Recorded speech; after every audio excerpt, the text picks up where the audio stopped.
Hoy no estamos al aire porque pues Facebook los rusos están atacando Facebook. Pero vamos a hacer una oración y vamos a dar gracias que nos permite estar aquí y vamos a tener nuestro estudio bíblico de todas formas. Señor, gracias por este día, gracias por las actividades que nos permites hacer, Señor. Poco a poco, Señor, alcanzar los objetivos del día y estar aquí, Señor, esta tarde como uno de los objetivos principales, venir a estudiar tu palabra. Señor, los que estamos aquí y los que nos van a ver después, te pedimos que tú nos bendigas y nos hables a través de tu palabra. Gracias en el nombre de Cristo Jesús. Amén. Bueno, pues como siempre, bienvenidos todos a esta emisión de nuestros estudios bíblicos. El tema de esta noche es la ley mosaica. Si tú has estado siguiendo estos estudios bíblicos, sabrás que hemos estado hablando de todo el Pentateuco en general. Empezamos en Génesis y luego entramos a Éxodo, pero en vez de irnos capítulo por capítulo, nos hemos ido tema por tema. Hemos hablado, pues no sé si me pueden ayudar chicos, de los temas que se han compartido. Hablamos primeramente del tabernáculo, de los sacrificios, también hemos hablado de los sacrificios, del sacerdocio levítico, no sé si se me esté pasando alguno otro. Las fiestas. Las fiestas, sí, las fiestas ceremoniales o los rituales de fiesta que el pueblo de Israel tenía.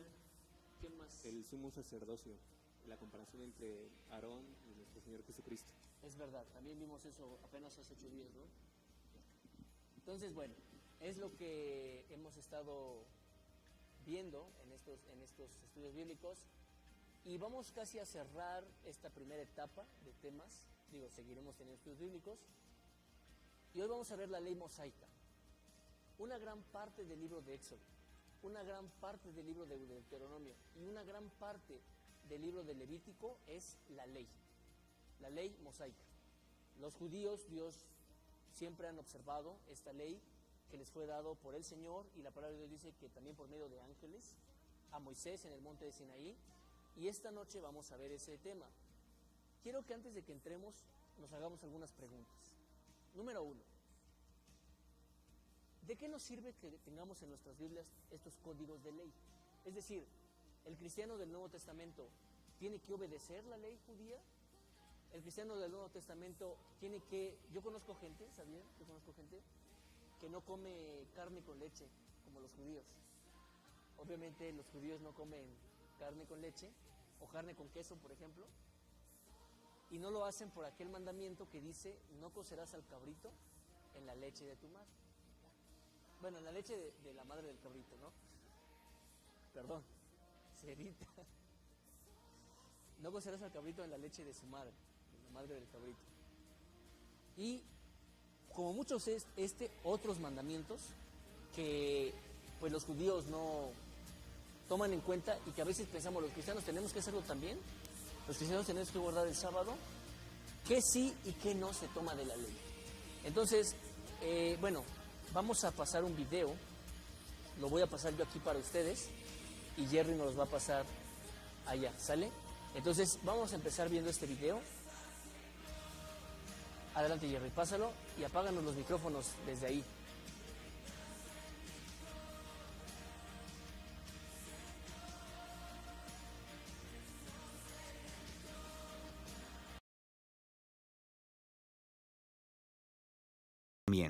Todos entregados al antiguo pueblo de Israel y se encuentran en los primeros 5 libros de la Biblia, que en hebreo se llama la Torá. La palabra Torá es usualmente traducida al español como la ley, porque contiene todas estas leyes, y al leerlas te preguntas, ¿se supone que yo cumpla con alguna de ellas, con todas ellas? ¿Cuál es el propósito de la ley? Bueno, esa traducción es un poco confusa, porque aunque la Torá tiene leyes en ella, el libro como tal es fundamentalmente la historia acerca de cómo Dios está creando una nueva clase de personas que son completamente capaces de amar a Dios y a los demás. Y cuando Jesús enseñó sobre la Torá, Él dijo que Él estaba dando cumplimiento a esa historia. Cuéntame la historia y cómo es cumplida. La historia comienza con Dios creando a la humanidad, que se revela. Y Dios escoge a Abraham para bendecir a todas las naciones a través de su familia. Ellos terminan siendo esclavos en Egipto y Dios los rescata. Después, en el monte Sinaí, Dios hace un pacto con Israel como un acuerdo. Y todas las leyes que Moisés le da a Israel son los términos de ese acuerdo. Son como una constitución. Algunas de las leyes son sobre los rituales y las costumbres que separan a Israel del resto de las naciones. Otras son sobre la justicia social o la moralidad, y al seguirlas, Israel le mostraría a las otras naciones cómo es Dios. Así que el resto de la Torá es la lista completa de las leyes que Moisés dio a Israel. Bueno, no. El resto de la Torá solo continúa la historia, y los 613 mandamientos solo son una selección de esa constitución original, y aún esos se repartieron en puntos estratégicos dentro de la historia. Pon atención, porque verás un patrón muy claro. Moisés le da las primeras leyes a Israel, No adores otros dioses, no hagas ídolos. y justo después de eso hay una historia de cómo Israel rompió precisamente esos mandamientos. Ellos adoraron el becerro de oro. Por lo que Moisés da más leyes, y luego encuentras más historias de rebelión. Luego más leyes, y de nuevo rebelión. Luego más leyes, más rebelión. Y empiezas a entender el punto. Claro, no importa cuántas leyes haya, ellos simplemente seguirán rebelándose. Así que en la conclusión de la historia de la Torá, Moisés da un discurso final a Israel mientras se preparan para llegar a su nuevo hogar y les dice: chicos, ya sé que no van a seguir todas las leyes de Dios, me han demostrado que son incapaces. Moisés dice que el problema es que sus corazones son duros y que van a necesitar corazones transformados si algún día van a seguir realmente la ley de Dios. Y tenía razón, la historia sigue para contar el completo fracaso de Israel. Entran a la tierra y rompen todas las leyes. Así es.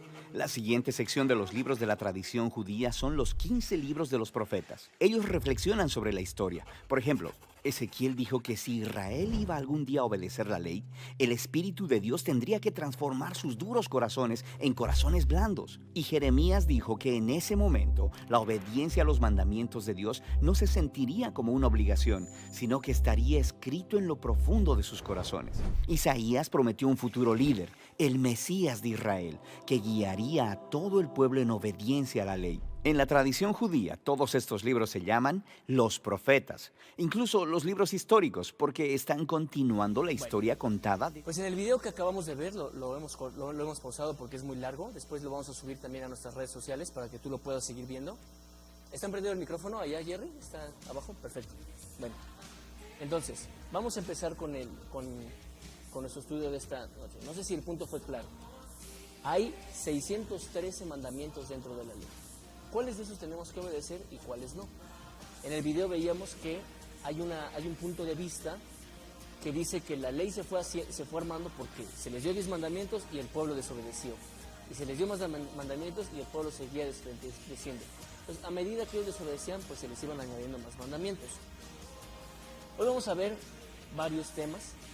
Me gustaría que empezásemos con Joseph, con la parte de por qué, bueno, mejor dicho, cómo está estructurada la ley. Cuando hablamos de la ley, ¿a qué nos referimos? Ya hemos mencionado algunos de estos mandamientos, ¿no? Obviamente hay mandamientos ritualistas o ceremoniales, que es acerca de cómo iban a celebrar la Pascua, cómo iban a celebrar esto, que tenían que ir a las fiestas. Hay también mandamientos morales, que era, pues, por ejemplo, no robarás, la cuestión de los 10 mandamientos y algunos otros de estos 613 que son de un carácter moral. Inclusive algunos de estos, pues un código inclusive civil y penal. Si alguien mata a una persona, ¿qué se tiene que hacer? ¿No?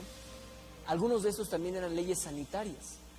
Ellos estaban en el desierto y el Señor les dijo, bueno, cuando alguien vaya a hacer sus necesidades fisiológicas, tiene que salirse del campamento, tiene que ir sobre una estaca, tiene que taparlo. Inclusive también acerca de los fluidos corporales, había una legislación. Vamos a ver al final por qué es esta legislación, pero me gustaría que Joseph nos abundase acerca del tema de la estructura de la ley. Adelante, Joseph. Bueno, primeramente me gustaría preguntarle qué entienden por ley en sentido llano, a grandes rasgos. ¿Qué entienden ustedes por la palabra ley?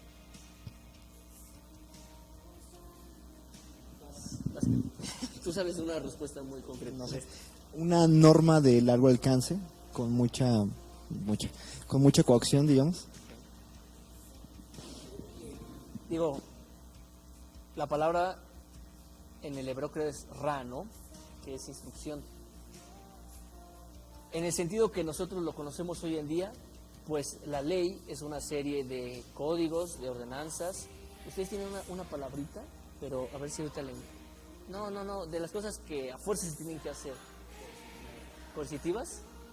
Ok, ¿tú también tú eres abogado? Sí. Ah, pues aquí, mira, mejor yo dejo de hablar y que Isaac nos diga qué es la ley, ¿no? Bueno, la ley es una serie de, pues, ¿qué? Mandamientos, acciones que uno tiene que obedecer, y si no se obedece hay una consecuencia, y están hechas para que podamos convivir y vivir mejor entre nosotros, ¿no? Pues, a ver, entonces, para responder qué es la ley mosaica, pero primero tenemos que abordar el concepto común de la palabra ley. Eso es lo que ustedes han dicho, porque es un punto específico de cada una de las particularidades. Está bien, para ya entrar en materia, pues ley en un sentido moderno es la manifestación de la voluntad general, que es de la Revolución Francesa. Bueno, entonces, al ser la manifestación de la voluntad general, esta es emitida por un órgano competente, es decir, la ley es la manifestación de todos los ciudadanos, la cual se traduce por medio de una cámara, un congreso o un parlamento, es decir, una asamblea de personas que están reunidas básicamente para hacer leyes. Y lo que buscan es que estas leyes rijan a determinadas personas. Tienen las siguientes características: es general y abstracta. Lo voy a poner más claro para que todos entendamos. Cuando digo que una ley es general, es que se está refiriendo a un número indeterminado de sujetos. Es decir, poniendo un caso concreto, la ley en México está orientada hacia todos los mexicanos, o las personas que se encuentren dentro del territorio de la patria. La ley está dirigida a todas ellas. Y cuando digo que es abstracta, es que se está haciendo referencia a que solamente plantea una hipótesis, la cual se tiene que adecuar a las circunstancias del día a día. Voy a poner otro ejemplo. Nosotros sabemos que el Código Penal dice que comete el delito de homicidio aquel que priva de la vida a otro. Eso es lo que dice la norma, no es particular. Porque si fuera particular, era Juan mató a Pedro, por lo tanto cometió el delito de homicidio. Sería concreta, ya se perdería esa idea de que sea una hipótesis, y ya no se llamaría ley, se llamaría sentencia. Pero no vamos a hablar de eso. Entonces, al ser general y abstracta, la ley es la manifestación de la voluntad de toda la ciudadanía. Después que ya hemos analizado el concepto de ley, tenemos que irlo a adjetivo de mosaica. Mosaica, pues porque la tradición dicta que Moisés fue quien recibió los mandamientos de Dios, tanto los 10 mandamientos y todos los que se manifiestan en 5 libros de la Biblia. Pero ahora bien, considero, con base en lo que he estudiado, que la ley es el corpus juris iudaicorum. Déjenme explicarme. Así como existe un corpus juris civilis, el cuerpo de derecho civil, el Pentateuco, la Torá, la ley, es la primera parte del cuerpo de derecho judío. ¿A qué me estoy refiriendo? Como sabemos, el judaísmo ha llevado a un desarrollo de la ley mosaica. No vamos a entrar muy a detalle, solamente lo vamos a mencionar para sustentar esta idea. La ley mosaica, nosotros sabemos que son los 5 libros de la Biblia. A esos 5 libros de la Biblia se le hicieron comentarios posterior a la destrucción del templo. Cuando se cae el templo de Jerusalén, los judíos comienzan a recopilar todas las doctrinas y comentarios importantes. Esto se le llama Mishnah, de segunda ley. Ahora, a Mishnah se le hacen comentarios, que se llama la Gemara, que es básicamente el comentario del comentario. Y la Mishnah y la Gemara es la forma en el Talmud. Tanto el Talmud y el Pentateuco, bajo consideración, que claro queda abierta a discusión, considero que estos dos forman el cuerpo de derecho de los judíos. ¿Por qué el cuerpo de derecho? Porque jurídicamente, aquí quiero hacer un énfasis, jurídicamente la Torá sigue siendo válida y vigente en el Estado de Israel. Los tribunales rabínicos son los encargados de juzgar los asuntos de derecho familiar en materia de matrimonio y de divorcio. Luego entonces los rabinos son los encargados de juzgar el Pentateuco, pero de una forma muy limitada. Estos tribunales forman parte de la estructura judicial del Estado de Israel y son los encargados de aplicar estos mandamientos. Ahora bien, respecto a el sentido bíblico que puede tener la ley, recordamos que tiene tanto mandamientos para las fiestas, para los sacrificios, día a día. Por ejemplo, si quisiéramos concretar en la materia aplica el derecho civil. En el derecho civil, que, bueno, entre civil y mercantil, no se puede cobrar usura un judío a otro judío. A los extranjeros, que más adelante también lo vamos a ver, viudas y los huérfanos, se les da una protección especial. Así como actualmente en nuestro Estado de Derecho se busca dar una protección a los niños, a las niñas, a las personas de la tercera edad, también pasaba lo mismo con las personas que... Creo que no te estás escuchando y todo lo que estás diciendo es tan interesante. Me están dando ganas de querer estudiar Derecho. Excelente. Te voy a pasar este micrófono mejor. A ver, entonces, pero va a quedar algo bajito, mejor lo agarro. Entonces, recapitulando, la Torá es un conjunto, forma parte del derecho judío que se trata que versa tanto el Talmud y la Mishnah. Actualmente se sigue aplicando en el Estado de Israel, en los tribunales rabínicos que conforman parte de la estructura del poder judicial del Estado de Israel. Estábamos mencionando que de igual forma tiene diversas divisiones, tanto rituales para las fiestas, y concretizábamos en la idea del derecho civil. Estábamos mencionando que no se puede cobrar usura de un judío a otro judío. También estábamos mencionando que se tiene una especial protección en el Pentateuco hacia las viudas, los huérfanos y los extranjeros, así como actualmente nosotros damos una especial protección hacia las mujeres, hacia los niños, hacia las personas de la tercera edad. Un aspecto que también podemos encontrar interesante en el derecho judío, en este derecho arcaico, que se aplicó tanto en el reino de Israel durante la confederación de las 12 tribus y en el reino de Judá, pues encontramos el año del jubileo, el año en el que se tiene que descansar la tierra, el año sabático. Cada 50 años también las propiedades rurales regresaban a los antiguos dueños. También recuerdo que también se verá más adelante el mandamiento que gira en torno a no recoger todas las frutos del campo, ya que estos tenían que quedar para las viudas y los huérfanos y así todos tuvieran un sustento. Lo que dice el doctor Floris Margadant, un destacado jurista, finado, es que este Pentateuco tenía un carácter social. ¿Por qué? Porque lo que buscaba era evitar que hubiera personas en pobreza. Quería evitar que alguien quedara insolvente. Mediante la compraventa y de posterior regreso de las tierras, se evitaba que hubiera personas que tuvieran necesidad de pedir dinero, que quedaran insolventes. Entonces, otro aspecto que podríamos mencionar, por ejemplo, en materia de derecho familiar, es el conocido levirato. En el levirato, cuando un varón contraía nupcias, pero fallecía y no dejaba un descendiente, pues su hermano tenía que tomar el lugar y el hijo que se engendrara no iba a ser a su nombre, sino más bien iba a ser para conservar el nombre de su hermano. Institución que es por demás interesante y que ninguna otra legislación ha adoptado. Esto sería a grandes rasgos lo que trata la ley mosaica.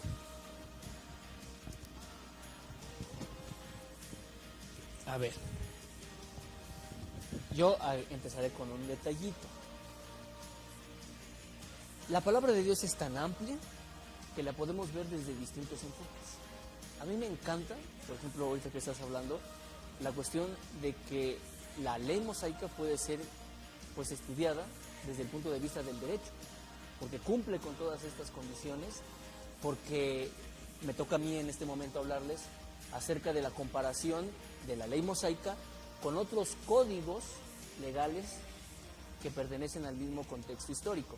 Pero aquí yo voy a hacer un pequeño énfasis. La Torá, como se le conoce, la Torá, son los primeros 5 libros de nuestras Biblias, que son Génesis, Éxodo, Levítico, Números y Deuteronomios. La palabra Torá en el hebreo significa enseñanza, instrucción, doctrina, no precisamente ley. Hoy en día, a esos 5 libros, y los judíos a ese cuerpo de 5 libros que le llaman ellos Torá, le conocen también como la ley. De hecho, los judíos decían que había la ley los profetas y los escritos. Así dividían ellos su Antiguo Testamento o Tanaj. De hecho, Tanaj viene precisamente de un acrónimo de estas tres partes del Antiguo Testamento.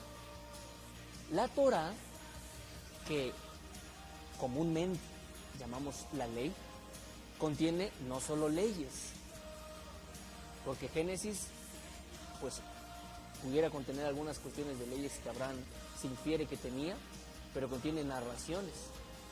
Y Deuteronomio contiene inclusive poemas. Éxodo y Números en su mayoría no son leyes, sino es una narración. Entonces, pero hemos llamado la ley a todo esto, a todo este cuerpo. Como bien señala Joseph, es una ley en el sentido de la palabra, porque contiene pues ¿cómo se dice? Pues contiene sí, artículos, mandamientos. Estaba yo viendo, cuando está estudiando esto, que hay algunas características apodícticas, así se dice, apodícticas que se tienen que cumplir. Pues es una palabrita que yo encontré. Y casuísticas. Si esto pasa, entonces pasa esto. Pero bueno, yo voy a salir, bueno, vamos a hablar de los contextos de ley que había antes. La ley, pues, nosotros sabemos que está desde los romanos, una influencia muy fuerte de la ley que hoy en día, por eso se le conoce como el derecho romano, ¿no? Y hay germánico y eso. Pero los pueblos de la antigüedad también tenían códigos de leyes. ¿Se acuerdan, por ejemplo, que Abraham toma a Agar como mujer, que era su sirvienta? Bueno, eso estaba permitido en aquel entonces dentro de una ley muy famosa que se llama el Código de Hammurabi. Hammurabi era un rey de Mesopotamia y en ese entonces la escritura era cuneiforme, es decir, era labrada en piedras, y Hammurabi hace una piedra donde coloca un montón de, ya hemos hablado, una vez hablamos acerca de cuántos mandamientos tenía ese Código de Hammurabi. Lo tengo yo aquí, el Código de Hammurabi data de el 1700 antes de Cristo, rey de Babilonia. Y entonces, pues es también un código muy extenso acerca de la ley que se tiene. ¿Cuánto? 282 mandamientos dentro del Código de Hammurabi. Algunas cuestiones de la ley mosaica coinciden con el Código de Hammurabi, como por ejemplo la famosa ley del talión, ojo por ojo, diente por diente. Eso está en la ley mosaica, pero eso también estaba en el Código de Hammurabi. Hay otros códigos, como por ejemplo las leyes de Asiria y Media, esas son pues mucho más tardías, mejor dicho, ¿no? O sea, más cerca de nuestra época actual, por aquel rey Tiglat-Pileser, un rey famoso que inclusive viene en el libro de Reyes, o sea, se menciona a este rey. Él también tenía un código legal, ¿no? Parecido al Código de Hammurabi está también el Código de Esuna. También era un código que, bueno, está en ese entonces. Este era más de tipo así, casuístico. Si esto pasa, entonces pasa esto. Si el animal de una persona mata a otra persona, entonces vas a matar al animal de esa persona, ¿no? Son parte de los mandamientos que estaban en estos códigos, pero que también están en la ley mosaica. Y quiero yo, más que hablar de estas cosas, decirles, número uno, los pueblos de la antigüedad tenían leyes. Los pueblos de la antigüedad tenían leyes. El pueblo de Israel tenía leyes también.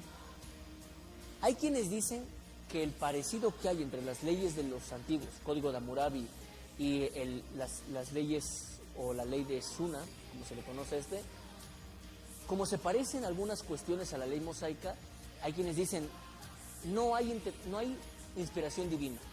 Moisés más bien, como era muy estudioso, se copió la ley de estos otros códigos. Hay quienes dicen eso.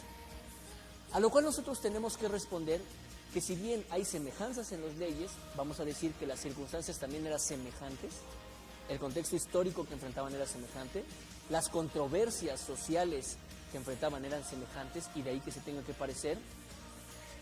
A veces también decimos que Dios utiliza lo que conocemos y nuestras referencias a las que estamos familiarizados para podernos explicar lo que no conocemos y poder llevarnos a la revelación de Él. Pero también hay diferencias entre los códigos, en este caso las leyes de Asiria y de Media, el código. ¿Se acuerdan inclusive que el rey Asuero decía que la ley de Persia no podía ser abrogada? Eso es una referencia bíblica de que había una ley en aquellos entonces. Bueno, está el Código de Hammurabi y las leyes de Shuni. La ley mosaica, a mí siempre me ha gustado mucho hablar de esto. Cuando la comparamos con estos otros códigos legales, encontramos una superioridad moral dentro de la ley mosaica. Por ejemplo, la cuestión de las mujeres, apenas en el siglo pasado empezamos a hablar de los derechos de la mujer. La mujer no votaba y la mujer no estaba en desigualdad de derechos, y hoy en día pues todavía se debate un poco con otros matices quizá diferentes a la cuestión de igualdad, ¿no? O de equidad, que sería la mejor palabra. Pero la ley mosaica se adelanta muchísimo, porque ninguno de estos códigos que había en aquel entonces hablaba acerca de derechos de la mujer. Y la ley mosaica, por ejemplo, decía, si el patrón, si el dueño se acuesta con la sirvienta, la tiene que hacer su esposo. O sea, iba en contra de estas cuestiones. Se adelantaba, por ejemplo, tú lo decías el otro día, a la cuestión del trabajo. Porque la ley mosaica decía, 6 días trabajarás, pero el 7º vas a descansar para que también tu esclavo descanse. Se daba la opción, es decir, no se promovía el esclavismo. Antes bien, se daba la opción de que después de cierto tiempo tú tenías que estar obligado a dejar libre a tu siervo. Es más, no se usa la palabra esclavo, se usa la palabra siervo.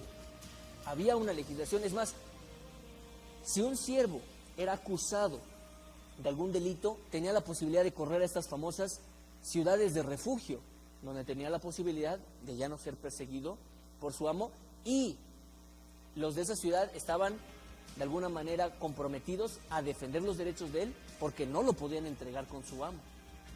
La ley mosaica, por ejemplo, a mí siempre menciono esto, ¿te acuerdas que lo mencionaba yo en la clase?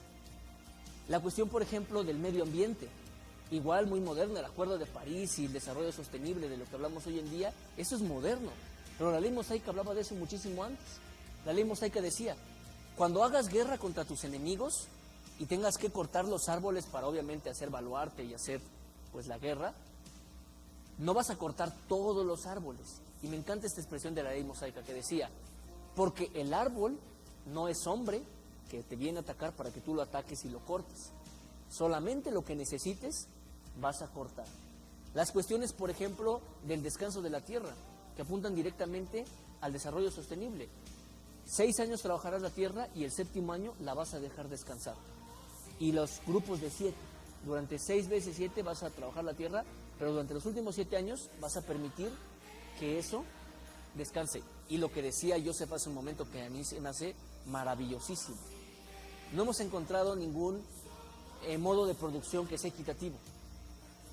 Encontramos aún dentro del socialismo pues casos de corrupción y vemos que no ha funcionado dentro del mundo moderno. Y el capitalismo pues vemos que es la acumulación de riqueza solamente por unas minorías. La ley mosaica buscaba una igualdad social, lo que tú decías hace un momento. Todas las cuestiones de, bueno, el jubileo a los 50 años, la cuestión de los esclavos, la cuestión inclusive de la tierra, que la tierra no se podía andar pasando de tribu en tribu, sino que la tierra se tenía que quedar dentro de una tribu y se tenía que heredar. Inclusive que las mujeres podían heredar, porque hay un caso de unas mujeres que van con Moisés, que son unas hermanas, que no se mueren los hermanos, y Moisés dice, y Dios le dice a Moisés, de la misma manera, la mujer pasa a heredar este territorio. Entonces, son cuestiones muy progresivas para la época en el carácter de la ley mosaica. Entonces, baste solamente ahorita acotar este punto, y adelanto yo algo más, ahorita va Kevin, pero adelanto yo algo más. La ley mosaica tenía en su objetivo, en su función, normar a la sociedad, como lo hacen las leyes hoy en día, pero tenía algo más la ley mosaica, que era representar el pacto que Dios tenía con su pueblo. El pacto que Dios tenía con su pueblo no solo eran leyes, la ley era solamente una expresión. Esto apunta directamente a lo que Dios le dijo: yo soy santo y yo voy a habitar en medio de ustedes, y ustedes por ende tienen que ser santos también. Entonces la santidad era higiene, la santidad era equidad y justicia en nuestras relaciones sociales. Con esto mi comentario era, y te dejo a ti, Kevin, que nos vas a seguir hablando también de la ley. Te paso este sí mejor. También quisiera retomar algo que Benji dijo sobre que Dios usa las referencias culturales que tenemos nosotros, cuando Dios le pide a Abraham que pusiera las mitades de los animales, él, cansado de espantar a las aves del cielo, queda dormido. Este es un referente a que en ese entonces se hacía ese tipo de pacto, partían los animales y las dos personas pasaban por entre las dos mitades, como diciendo, si uno de nosotros incumple este pacto que hemos hecho, nos pase como los animales que estamos atravesando. Lo hermoso y lo maravilloso de este pacto que Dios hace con Abraham es que solamente Dios con Abraham, no depende de Abraham. Abraham no pasó por los animales, solamente Dios fue el que dijo, como diciendo, este pacto no depende de tu cumplimiento o incumplimiento, lo cual es no solamente avanzado para el tiempo, es avanzado para cualquier cultura de una persona que decida voluntariamente cumplir su pacto pese al incumplimiento de otro. De tal magnitud que el pacto de Dios finalmente es: sobre tu descendencia habrá bendición para todas las naciones. Esto no es un pacto pequeño, es un pacto increíble. La parte que me tocó desarrollar es sobre la vigencia de las leyes en nuestra actualidad. Este debate, este problema, viene desde la iglesia primitiva. En el libro de Gálatas es toda una disertación sobre por qué no debemos confiar en las obras específicamente que daban a entender los judíos para salvación. Y aquí hay un contraste bien increíble. En Filipenses, Pablo tiene otro problema también. Tiene el problema de que está encarcelado, tiene el problema de que hay personas que están predicando y de alguna forma no podría definirlo exactamente por qué. Estas personas le causan problemas en prisión a Pablo. Y la respuesta de Pablo es que pues, que no obstante de todas maneras, o por pretexto o por verdad, Cristo es anunciado, y en esto me gozo y me gozaré aún más. Está teniendo problemas, pero la actitud de Pablo es: no importa, yo me gozo en que el nombre del Señor está siendo predicado. Muy diferente a la actitud que vemos en Gálatas. Gálatas parte, a diferencia de Filipenses, que parte de una bendición, una oración profunda y hermosa, Gálatas va directamente a defender la situación que están viviendo las personas de esta región. Porque los judíos se habían metido tanto con el evangelio que habían dicho: ¿sabes qué?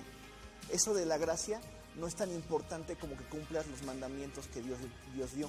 Tienes que circuncidarte, tienes que hacer obras, tienes que hacer muchas cosas si quieres ser salvo. Es más, Pablo es un mentiroso porque te predicó este evangelio a la mitad. Pero yo, decían los judaizantes, yo te voy a enseñar lo que es la realidad. Tienes que seguir esto. El contraste es grande, porque mientras Pablo en un momento se toma un papel de aceptación de la voluntad de Dios, ahora toma un papel agresivo frente a las circunstancias que estaban viviendo los de la región de Galacia. Por eso es un problema que inició desde allí, pero desgraciadamente continúa hasta nuestros días. Aún hay movimientos, hay grupos que creen que la bendición de Dios se obtiene solamente a través del cumplimiento de la ley. Es más, dentro de nosotros, de nuestras iglesias, podemos tender a este comportamiento. Tenemos que hacer A, B o C para tener el favor de Dios, para que Dios nos ame, para estar bien con Dios. Y a veces también pareciera que insinuamos que la salvación es por esas actitudes que tomamos. Ahora, es bien complicado definir qué es vigente y qué no es vigente. Propongo una serie de criterios. Esos criterios tienen que ver mucho con la salvación. No son criterios triviales. Tienen que ver con que una ley va a evidenciar un proceso de salvación en la persona que la lleva a cabo. Los criterios que estoy proponiendo son los siguientes. Una ley mosaica es vigente cuando es consecuencia, 1, del fruto del Espíritu Santo en nuestros corazones. 2, sí fue mencionada y practicada por los apóstoles y obviamente por Cristo. Y 3, si lleva al cuerpo de Cristo a ser fortalecido, a ser unificado, a que haya más amor, a que haya más convivencia entre sí mismos. Entonces vamos a tomar unos cuantos casos de estudio. Obviamente esos criterios pueden ser ampliados o reducidos. Yo también estaba pensando en que no tengo que decir de los apóstoles, que fueron practicadas y dichas por los apóstoles, porque quizás es suficiente con decir que fueron practicadas y dichas por Jesucristo. no tenemos que hacer un estudio tan exhaustivo, pero lo dejo a consideración pues de estudios posteriores. Bueno, vamos a tratar algunos de los casos. Uno es el trato con extranjeros. Resulta que la Biblia dice en Levítico 19:34, el extranjero que resida con vosotros os será como un nacido entre vosotros, y lo amarás como a ti mismo, porque extranjeros fuisteis vosotros en la tierra de Egipto, yo soy el Señor vuestro Dios. Yo nomás quiero aclarar, ¿hay alguna pregunta hasta ahorita? Estamos aquí. ¿Está mejor? Ok. Igual en la lectura misma colóquenla en los comentarios para que la respondan. No hay problema. No, y de hecho también saludar a los que nos van a ver o nos están viendo en este tiempo extraño que tenemos, los que nos están viendo allá en la retransmisión. Dios les bendiga. Esperamos que también nos coloquen en los comentarios ustedes con qué obstáculos se han visto en su vida ministerial en Cristo para cumplir lo que Dios quiere para sus vidas.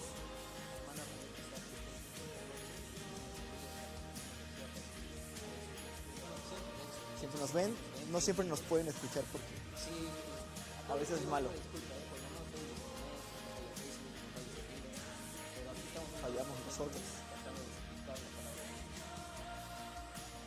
Bueno, entonces lo que Dios les dice es que sean amorosos con los extranjeros como si fueran nacidos de la misma tierra, porque ustedes fueron extranjeros, les dice a ellos, en la tierra de Egipto. En Deuteronomio hay un caso donde Dios excluye a ciertas personas de la congregación de Israel. Esta exclusión no es para nada arbitraria. Ya en estudios anteriores vimos el caso de los amalecitas, que tras la salida del pueblo de Dios de Egipto, lo atacaron ferozmente. Incluso dice Dios a Moisés, escribe lo que te hicieron para que te acuerdes y los destruyas cuando llegues a la tierra que yo te prometí. Otro caso significativo de exclusión que Dios dice es hacia a los moabitas. Si recordamos, los moabitas tienen una historia bien tremenda. Ellos son descendientes de Lot. Lot, cuando se acuesta con una de sus hijas y tiene esta descendencia fruto del incesto. Además, Moab, dice la palabra de Dios que algunas mujeres moabitas sedujeron a los hijos de Israel y hubo una gran matanza por este asunto. Y ahí es donde determina Dios, ¿sabes qué? No van a entrar ellos en la congregación, en mi congregación, más allá de la 10ª generación. Hay estas exclusiones no arbitrarias, sencillamente porque hay una hostilidad fuerte, no solamente contra el pueblo de Dios. O sea, no es, la palabra de Dios le dice a Pablo, tú estás dando coces al aguijón. O sea, puede que tú creas que estás contra personas, contra hombres, contra los cristianos, pero realmente estás contra mí, estás en afrenta directamente contra mí. Es una afrenta entre Dios lo que hicieron los moabitas y los amalecitas. Es por eso que Dios excluye al pueblo.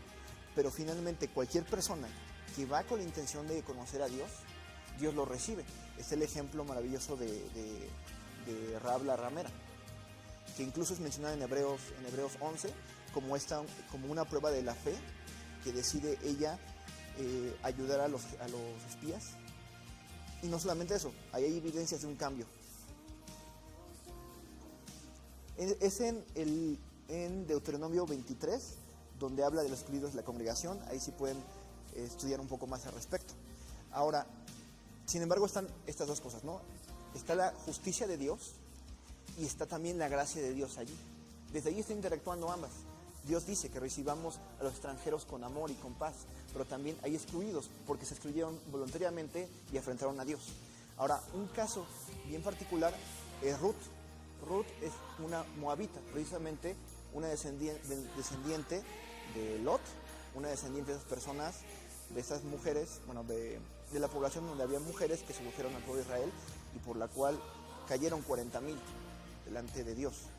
Entonces, aquí está esta regla, y quisiera leerles una de las primeras intervenciones de Ruth dentro del pueblo de Israel. Dice así: ella bajó su rostro, se postró en la tierra y le dijo: ¿por qué he hallado gracia delante de tus ojos para que te fijes en mí siendo yo extranjero? Este es ella tenía referente. Sabemos que la contestación de vos tiene muchos matices. O sea, quizás no solamente sea por el mandamiento, o sea, por otras cosas. Pero la pregunta de Ruth tiene todo este bagaje, que ella era una extranjera en una nación que le había causado demasiado daño a Israel, y de repente se encuentra con una población que le da sustento, que la recibe con los brazos abiertos. Ella sí actuó de buena fe ayudando a su suegra, pero se encuentra con esta población que tiene esta regla jurídica de apoyarle, de recibirle y de amarle. Esto para ella es sorprendente. Ahora, hablemos del Nuevo Testamento. La pregunta es, ¿Dios también tiene cuidado con los extranjeros en el Nuevo Testamento? Resulta que en la época de Jesús había muchos prejuicios respecto a la gente extranjera. Los samaritanos, inclusive, que no eran tan extranjeros, eran vistos como menos por la forma en que adoraban y porque no estaban cumpliendo como el pueblo de Israel sabía que tenía que cumplirse. Pero Jesucristo, dice la palabra de Dios, que él, por ejemplo, le era necesario pasar por Samaria. Le era algo necesario. Cuando hubo oportunidad de conversar y hablarle de reino a una samaritana, lo hizo. Nunca excluyó al pueblo extranjero de la gracia que iba para Israel, aunque en ese momento no iba a ser revelada plenamente. Entonces, recordemos, uno de los criterios de los cuales hablé sobre la vigencia de una ley mosaica es que Jesucristo la enseñara y la practicara. Cuando los apóstoles regresan con Jesucristo, ellos fueron por la comida, él está hablando con la samaritana, ellos se sorprenden de que está hablando con una mujer, le dicen, ya trajimos la comida. Y le responde, yo ya comí una comida que ustedes no saben. Mi comida es hacer la voluntad de Dios. Entonces pensemos en este marco. Para Jesucristo, hacer la voluntad de Dios es más importante que cualquier comida.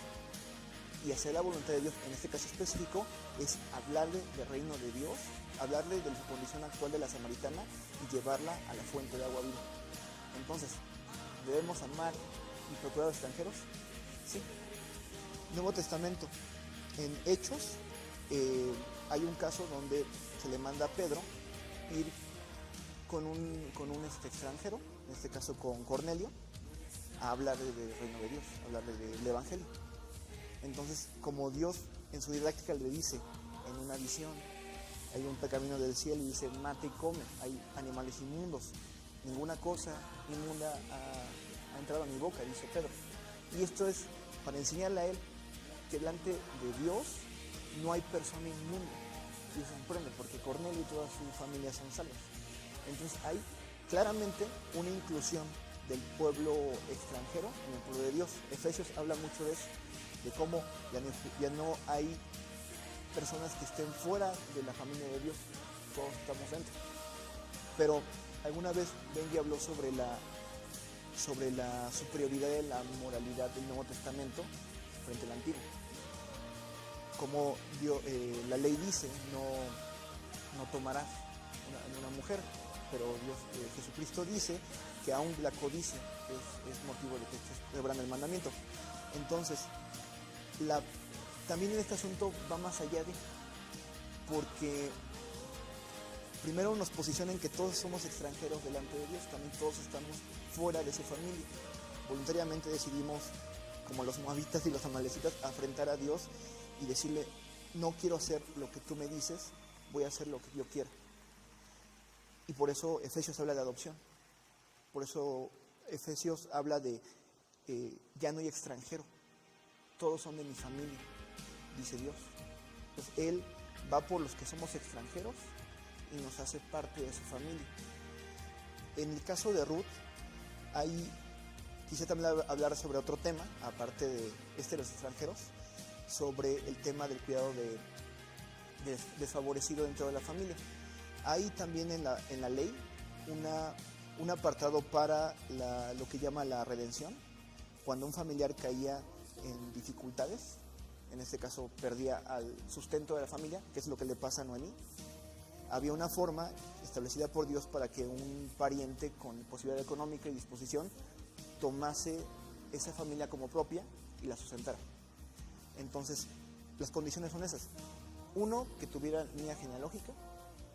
2, que tuviera disponibilidad económica. Y 3, que tuviera disposición. Por eso el familiar de Booz dice, o sea, cumplo con estas, pero como que no me conviene y decido no hacerlo. O sea, es una posición difícil porque está Noemí, que es familiar, pero viene con el paquete de Ruth. Y Ruth es moabita, Ruth tiene todo esto. Dentro también ¿sí? Dentro es lo mismo lo que nos marca en el Nuevo Testamento. De repente, el que tiene el derecho, porque es nuestro Padre, el Creador, el que tiene los recursos, porque es amor, y más allá de eso, el que tiene la disponibilidad y pues todo el amor para hacerlo, decide tomarnos como parte de su familia y redimirnos de una condición de no hijos o ser hijos. Ahora, entonces, estamos cumpliendo todo, ¿no? Estamos cumpliendo que Jesucristo lo dijo, estamos cumpliendo con que sea fruto del Espíritu Santo. Quisiera tenerme ahí un momento. ¿Qué nos toca a nosotros? Hacer la misma actitud que tuvo Cristo con nosotros.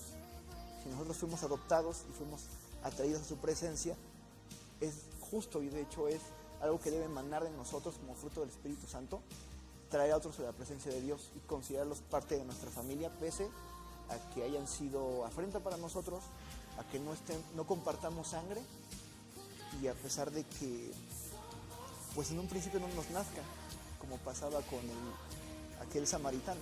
Dice que iba por el camino y de repente fue movido a la misericordia. Hubo algo que lo movió a misericordia, que no estaba dentro de él y lo movió a misericordia. Entonces, este es el, digamos, aspecto positivo de leyes que Dios manda que sigamos cumpliendo, que amemos a nuestros semejantes y a los que son adversos a nosotros. Ahora, brinquémonos a otro tipo de leyes que el Nuevo Testamento dice que ya no. En Gálatas habla de la circuncisión y también en Hebreos sobre que hay personas que están intentando que los nuevos adeptos se circunciden. Que si no te circuncidas no eres cristiano, no estás cumpliendo las cosas bien y tenemos que echarte un montón y decirte que tienes que circuncidar o tienes que comer esto, o tienes que hacer aquello. Pensemos en las normas. ¿Jesucristo lo enseñó? Para Jesucristo le era más importante lo que se lleva en nuestro corazón. Jesucristo dijo que su verdadera comida, su comida, era hacer la voluntad del Padre, que era traer a los que estaban lejos cerca. Inclusive después, en Hechos, se narra como el concilio que se lleva a cabo dice, solamente absténganse de ahogado, de sacrificar a ídolos y de sangre. No vamos a imponerles más leyes que no son de su cultura, porque nosotros, dice Pablo, si nosotros no las cumplimos, nos esforzamos mucho y no las cumplimos, ¿por qué vamos a ser tan hipócritas de hacer que los demás las cumplan cuando esto ni siquiera trae salvación para ellos? Y la reprensión a Pedro también es bastante fuerte respecto a eso. Oye, yo nomás quiero resumir, porque está muy amplio lo que estás diciendo. Kevin nos está respondiendo una pregunta. Hoy en día, ¿debemos cumplir la ley mosaica? Sí, no, una parte sí, una parte no. Y nos está hablando de cuatro casos muy concretos en los cuales se analiza esto. Nada más como resumen hasta ahorita. ¿Nos puedes repetir estos 4 casos? Kevin lo ha desarrollado magníficamente con el ejemplo de Ruth y el ejemplo de los extranjeros. ¿Cuáles son estos 4 casos para analizar? ¿Obedeceremos o no la ley? Cuidado a los extranjeros. Cuidado a los extranjeros el primero. Ajá, a los desamparados de una familia, los que pierden a su medio de sustento. ¿Esos 2? Sí, como huérfanos y viudas. Ok. Los desamparados sociales. El 3 es la circuncisión. La circuncisión. El 4 es unas normas dietéticas. La cuestión de la comida, por ejemplo, ¿no? Que ellos tenían mucho animal, me encanta esa parte, ¿no? O sea, es bien detallista. Hay quienes han dicho que la ley mosaica, pues sí es una ley en la cantidad de mandamientos que tiene, pero que más bien se puede ver no tanto como ley, sino como una jurisprudencia. Es decir, una serie de razones que los jueces tenían que tomar para poder determinar finalmente el juicio. Pero a mí me encanta, en contraposición de esto, a mí me encanta lo específico que es la ley, ¿no? Dice, a ver, animales con pezuña, pero la pezuña tiene que ser hendida. Y por ejemplo, el gavilán, porque tiene pezuña hendida, pero no, bueno, no tiene pezuña, ¿no? Porque tiene pluma, pero no sé qué, ¿no? O tal, porque tiene pezuña. ¿Tú te acuerdas de esto? A ver, ¿explicas rápido? Digo, no le quiero robar aquí la participación. Así rápido, porque me encanta esa... Yo me acuerdo cuando era niño y leía la Biblia y decía, ay, estas cosas no le entiendo, qué aburridas están. Pero lo específico que era, ¿no? Exactamente, básicamente es que un animal se pueda comer, tiene que ser cuadrúpedo, de pezuña partida y rumiante. Si un animal atacó en el bosque, no se puede comer. Si al momento de degollarlo no se hace bien el corte, ya no se puede comer, eso ya es posterior. Respecto a los animales de las aguas, Ajá. si tiene escama y tiene aleta, se puede comer. Si no tiene esas características, es inmundo. Ahora, sobre los otros animales, si no anda sobre pezuña partida y no es rumiante y anda sobre sus palmas, no se puede comer. Como por ejemplo, o sea, los Los changos osos. o los osos. Y, Ok. y, por ejemplo, en los insectos, si se arrastra sobre la tierra y no se eleva, no se puede comer. Creo que casi ningún insecto entra. Solamente algunos saltamontes llegaban hasta... El de las aves siempre ha estado muy raro, ¿no? Porque el de las aves, hasta da un ejemplo, ¿no? Sí. El quebrantahuesos, algo así, es una bien Básicamente, chistosa, ¿no? Esa serie de aves son aves rapaces que se alimentan de Carroña. muertes. Ok. A diferencia de las aves kasher o kosher, que por ejemplo son los pollos, pensemos en los guajolotes cuando llegaron aquí a América los judíos. Entonces, todas esas aves la característica es que todos los animales inmundos llegaban a alimentarse de carroña o de desechos, a diferencia Ok. de los animales limpios. Me encanta eso. Entonces, nada más yo repito lo de la comida. 4 patas, kerrumi y pezuña partida. Ok. Y si nada más tiene 2 de esas características, no se come. Ok. Bueno, esta es la otra cuestión. La ley es así bien abundante. Conclúyenos, Kevin, con tu parte y yo cierro con la parte de la naturaleza de la ley. Al principio de mi intervención dije que estos criterios donde clasifico vigente y no vigente son respecto a salvación. Si son consecuencia de la salvación, es que son vigentes, ¿no? Vigentes como manifestación de la salvación. O sea, tampoco el hecho que tú no comas tal alimento, significa que ya eres salvo. Pero el hecho que tú estés cumpliendo con atender, por ejemplo, con el cuidado amoroso a quien no es de tu familia, es una evidencia de que eres salvo. Bueno, sin embargo, también estos mandamientos tampoco son de que vamos a desecharlos completamente. Dice la palabra de Dios que Jesucristo habló de los mandamientos de los fariseos, como que tienen cierta validez. Hablaba, por ejemplo, de lavarse las manos. Hay cierta validez, pero tampoco es un aspecto por el cual puedes censurar a una persona y decir, ya no le salvo. Ahora, ¿por qué digo esto? Porque, por ejemplo, la parte dietética y en otras cosas, sea que haya prohibición en la ley mosaica o no, sabemos que el exceso y sabemos que si algo nos provoca, o más bien nos impide servir a Dios como se debe, pues debemos nosotros menguar en esa parte. Pero ellos dicen, pon cuchillo en tu garganta, hablando de alimentos, habla también sobre la pereza, de que si uno, que viene la calamidad como un caminante y tú estás cabeceando, entonces intenta evitar esto.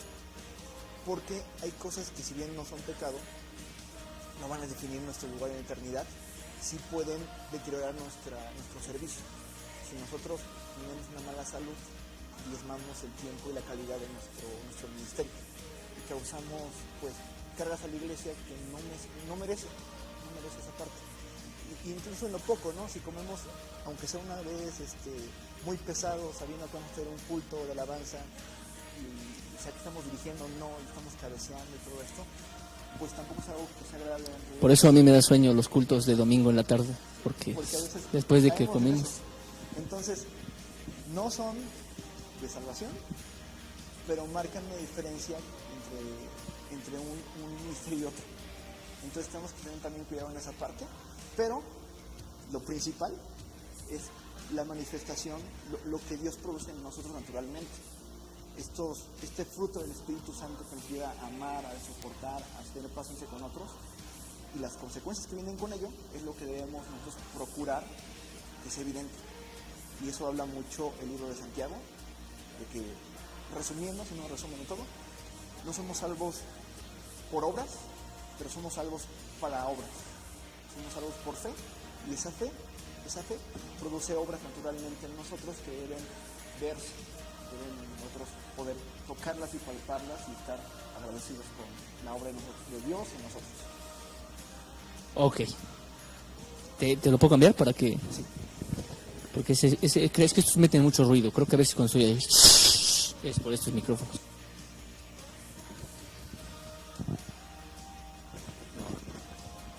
Bueno. Me pareció muy brillante la clasificación que hiciste. Y me gustó esto que dices, ¿no? De que hay cosas que no dependen de la salvación, pero sí de nuestra vida espiritual que se puede ver menguada, ¿no? Si no tenemos buena salud, pues serviremos no tan bien como deberíamos servir. Voy a tratar, ya nos queda muy poco tiempo, voy a tratar así de resumir estas ideas. La ley son los 5 libros de la Biblia, así lo llamamos por antonomasia a estos 5 libros. La ley no solo son leyes, ya dije que también hay narraciones y poesía, pero una gran mayoría son leyes.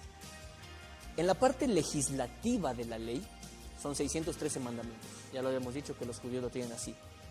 Los judíos, por ejemplo, esos 613 los dividen en 12 partes. Y a su vez esas 12 partes, cada una la dividen en 12 partes positivas y en 12 partes negativas. Pero la ley siempre se ha visto como un todo. No dice la Biblia, por ejemplo, que si fallas en un mandamiento, fallas en toda la ley, porque la ley era precisamente una unidad. La parte legal de la ley, hay muchas clasificaciones. Los judíos, pues 12 partes tienen. Yo creo que de manera de resumirlo, yo busqué algunas clasificaciones, me gustó, que lo podemos resumir en 3 partes. Número 1, la cuestión de la ley moral. El pueblo de Israel tenía que saber qué era bueno y qué era mal. Entonces, una gran parte de estos 613 constituyen a un código de moralidad, un código moral. Una gran parte de todos esos 613 es lo que se conoce como la ley ceremonial. La cuestión, por ejemplo, de no vas a hacer altar de tierra, no de piedras, no los vas a labrar, van a ser de así, tal cual lo tienes, de tierra y todas estas cuestiones. Y otra parte de esta ley era la ley social, que normaba las cuestiones sociales, políticas y económicas de la vida en Israel. Pero ya dijimos que la ley es más que leyes, más que mandamientos. ¿Se acuerdan que el salmista decía, oh, cuánto amo yo tu ley? Todo el día es ella mi meditación. El salmista no se está refiriendo, oh Señor, oh cuánto amo yo leer la Constitución Política de los Estados Unidos Mexicanos, el artículo 27 o el artículo 3 de la educación, ¿no? Es mi deleite leer No, ¿verdad? Porque es bien... Bueno, ustedes aman este tipo, los abogados dicen, oh, el artículo 4, el artículo 8. Es como una poesía, ¿no? A mis oídos. Cuando el salmista hablaba de esto, hablaba de algo más, no solamente de los mandamientos. La ley era una forma o era parte del pacto. Lo importante de la ley no era tanto los mandamientos, sino algo que yo siempre he denominado el espíritu de la ley. A veces también, cuando hablamos de espíritu de la ley, nuestra mente se va con Montesquieu y poder ejecutivo, legislativo y judicial, la división de poderes. Pero yo cuando hablo del espíritu de la ley, me refiero a la razón por la cual se construyó un código legal. Porque la ley tenía varios propósitos. La ley tenía, número 1, que ellos conociesen a Dios y que ellos experimentasen a Dios en su relación personal con ellos. Dios es santo y por lo tanto, como Dios habitaba en medio de ellos, ellos tenían que ser santos. De ahí, el Señor Jesucristo dijo, hay 2 grandes mandamientos: amar a Dios, acá lo tenemos nosotros, con todo tu corazón, mente, fuerzas, voluntad, y amar a tu prójimo como a ti mismo. En eso resumimos los 603. Y se ama al prójimo porque el prójimo es hecho a imagen de Dios, al igual que nosotros. Entonces, detrás de estas cuestiones de mandamientos, había más. Había la cuestión de que ellos tenían que ser santos para Dios. Había una cuestión, y de ahí es donde parte, en mi opinión, la cuestión de que si vale todavía o no la cuestión de la ley mosaica. Porque la ley mosaica estaba dentro de un contexto. Número uno, dentro de un modo de producción, esclavista claramente, ¿no? La ley no iba a hablar, pues, bueno, que hay quienes dicen que la ley mosaica infiere el capitalismo, hay quienes dicen, yo no lo sé, pero la ley mosaica está dada en un contexto cultural. Están en el desierto, están en una cuestión de la guerra, de las conquistas de las demás gobiernos humanos. Entonces, ellos tenían que saber vivir la vida de Dios diferente y con un código legal que los normara. Es decir, yo les puedo haber dicho, pues ama a los demás y ¿qué es amar? ¿Y quién es mi prójimo? Me tienen ellos esas clases de preguntas, ¿no? De ahí que la ley tuviese que ser tan específica, ¿sí? Pero vuelvo a lo mismo. Detrás de la ley, el espíritu de la ley es varias cosas. Uno, Dios está con ustedes y ustedes son santos porque Dios es santo. Eso debe cambiar todas las esferas de vuestra vida. En el día actual pasa lo mismo. Ya no tenemos 613 mandamientos, pero hemos creído en Jesucristo y nuestra vida al creer en Jesucristo debe estar normada por todo lo que eso significa. Pablo habla mucho acerca de la naturaleza de la ley. Pablo dice, por ejemplo, los que sin ley pecaron, sin ley serán juzgados. Y los que bajo la ley pecaron, bajo la ley serán juzgados. Porque Pablo está diciendo, a ver, momento. Eso de la ley fue dado a judíos, a nadie más que a judíos, al pueblo de Israel, con el que Dios hizo un pacto.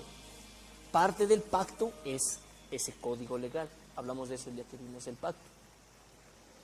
Pero Pablo también dice, los gentiles que, aunque no obedezcan la ley, cumplen la ley, aunque no estén bajo este gobierno económico o esta cuestión de Estado de Derecho judío, cumplen la ley, son ley a ellos mismos.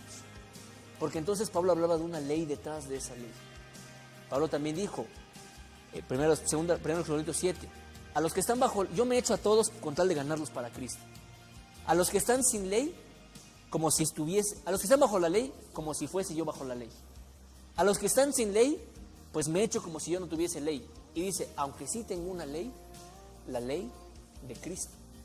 Entonces, hay quienes dicen, en el Nuevo Testamento están los 10 mandamientos excepto uno, el Sabbat. De ahí los otros 9 se mantienen y se deben seguir cumpliendo. Jesucristo, cuando habló de la ley, inclusive la puso en un rango más alto. Dijo, tú a lo mejor cumples la ley al pie de la letra, pero estás deshonrando a tu padre y a tu madre, no lo estás honrando porque no le das el cuidado económico. Y dices, no, esto es mi ofrenda y no te puedo dar esto, ¿no? Y estoy cumpliendo la ley. El Señor Jesucristo le dijo, el Señor Jesucristo acusó a los fariseos, decían, ustedes cumplen la ley, pero no cumplen el espíritu de la ley. Entonces esto ya, pues está hueco, no sirve de mucho. El Señor Jesucristo les dijo, ¿no? Tú puedes decir, tú no puedes matar a tu prójimo y decir, yo no lo maté, así que yo cumplí la ley. Pero por dentro lo odias, lo aborreces. Tú a lo mejor no te metes con la mujer de tu prójimo y dices, yo cumplí la ley, pero por dentro la deseas. Entonces el Señor Jesucristo lo quiso rescatar detrás de la ley, ese espíritu que estaba, esa motivación para que existiese y predicarla y vivirla. La ley también no solamente les iba a mostrar a ellos lo que era bueno y lo que era incorrecto, les iba a permitir conocer a Dios. Deuteronomio, no me da tiempo, ya tenemos que terminar, pero Deuteronomio les dice, Dios, ¿no? Guarden esta ley porque esta es vuestra sabiduría y vuestra inteligencia a los ojos de todos los pueblos. Cuando todos los demás pueblos vean la ley que ustedes tienen, van a decir, wow, esto es un pueblo sabio y entendido. Pablo le dice en Romanos a los fariseos que tienes en la ley la forma de la ciencia y de la verdad. La ley tenía que mostrar a todos los demás pueblos que Dios estaba en medio de ellos. La ley servía para mostrar una relación con Dios. La ley servía también para mostrar nuestra naturaleza humana. Como lo hemos dicho, la ley es como un espejo que nos muestra que somos pecadores. La ley era la línea moral que decía, esto está bien y esto está mal. Pero la ley también dice la palabra de Dios que era el ayo, era la niñera que nos llevó a Cristo. Porque al seguir la ley, las personas seguían una relación con Dios, una relación con los seres humanos, pero también se daban cuenta que es imposible poder cumplir la ley. Y entonces entra Cristo. Hoy en día, pues no cumplimos 613 mandamientos, cumplimos más, porque se nos ha dado el Espíritu Santo que nos capacita para amar a Dios con todo nuestro ser y para amar a nuestro prójimo como a nosotros mismos. Yo con eso cierro. Creo que hablaremos más de esto en el próximo estudio. Con esto cerramos. No sé si quieres añadir algo más, Joseph, Kevin, o una explicación, una aplicación final. ¿Todo? Pues es hora de irnos entonces. Gracias a todos los que nos vieron en esta transmisión. Jerry, gracias como siempre por estar ahí atrás en cabina y ayudándonos con todo esto. Y a los que nos visitan y los que están siempre aquí con nosotros, que Dios los bendiga mucho. Bueno, pues es todo por hoy. La paz de Dios.